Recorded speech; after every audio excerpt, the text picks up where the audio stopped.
करेंगे बीजापुर का, जहां हमारे संग हमारे संवाददाता सतीश अल्लूर जुड़ चुके हैं। जी सतीश जी, बताइए कि क्या कुछ खबरें हैं जो बीजापुर में आज सुर्खियों में बनी रहेगी।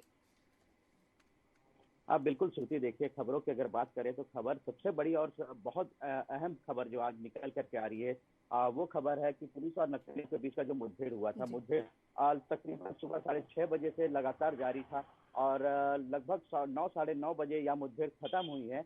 और लगातार दोनों तरफ से जिस प्रकार से फायरिंग हो रही थी, फायरिंग का अंदाजा यह लगाया जा सकता है कि उनका एक नक्सली कमांडर जो कि पदम नाम से जो नक्सली कमांडर है, जो कि डीजीसीएम रहे हैं, और वो मारे जाते हैं उस मुठभेड़ में, और उनका शव को बरामद किया गया। साथ ही उनके शव के साथ में AK-47 जो हथियार है वो भी बरामद किया गया है।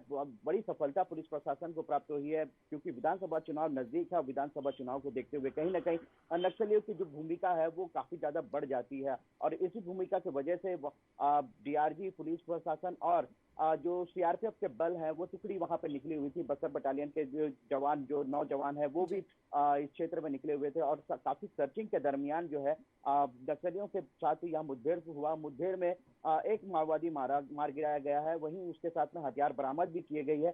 फिलहाल अभी सर्चिंग पूरी तरीके से खत्म नहीं हुई है, सर्चिंग जारी है। पार्टी अभी तक निकली नहीं है वहां से। पार्टी निकल के आएगी, उसके बाद में और भी स्पष्ट जानकारी प्राप्त हो पाएगी कि किस तरह का यह मुठभेड़ था, क्या एम्बुश लगाया गया था या फिर ऊपर से फायरिंग की गई थी, किस प्रकार का यह जो हादसा हुआ है या किस तरह से हुआ है।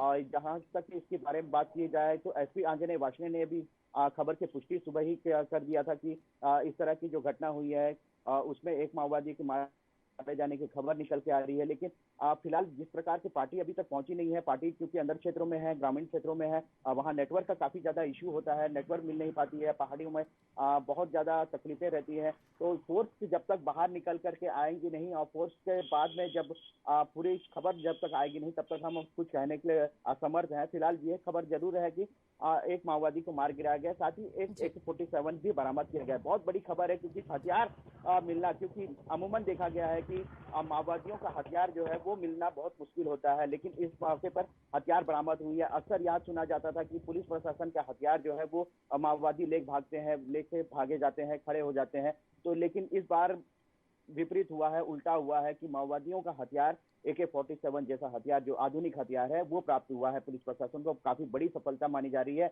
वहीं अगर बात करें तो देखिए, निर्वाचन आयोग की तरफ से स्पष्ट जानकारी प्राप्त हो चुकी है। स्पष्ट जानकारी यह भी राजनीतिक दलों को दिया जा चुका है कि कहीं भी लाउड स्पीकर का उपयोग नहीं करेंगे, या आचार संहिता लागू हो चुकी है, आचार संहिता के उल्लंघन का कहीं भी कार्य नहीं होना चाहिए।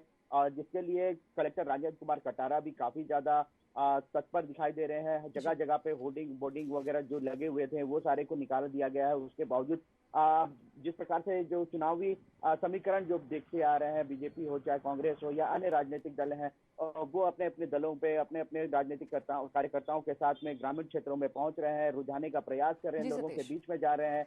बथुकम्मा जैसा त्योहार, जो कि नवदुर्गा का त्योहार होता है, नवरात्रि का त्योहार होता है, यहाँ तेलंगाना आंध्र से लगा हुआ क्षेत्र है, तो यहाँ पे बथुकम्मा नाम से जाना जाता है और बथुकम्मा त्योहार का मनाया जाता है। तो लोगों को बथुकम्मा त्योहार के लिए शेड बना करके दिया जा रहा है, और उस शेड के अंदर में खेला जाता है बथुकम्मा का त्योहार। पूरे महिलाएं जो जोर शोर से उसमें शामिल होती हैं। तो इस प्रकार से जो है लोगों को जोड़ने और लोगों का रुझान प्राप्त करने का प्रयास किया जा रहा है। वहीं बीजेपी की बात करें तो बीजेपी के महेश गागड़ा जी जो है कि लगातार अब जनसंपर्क में जुट गए हैं, जनसंपर्क अभियान चालू कर चुके हैं। जनसंपर्क में देखने का प्रयास यह भी किया जा रहा है कि चारों ब्लॉक में वो घूमते नजर आ रहे हैं। हालांकि सिक्योरिटी रीजन कुछ जगहों पे बताई जा रही है, लेकिन उसके बावजूद भी कुछ राजनीतिक पार्टियों के जो नेता है वो पहुंच रहे हैं उस जगह पे, और वहां पे पहुंच करके रुझानों को देखने का प्रयास किया रहा है।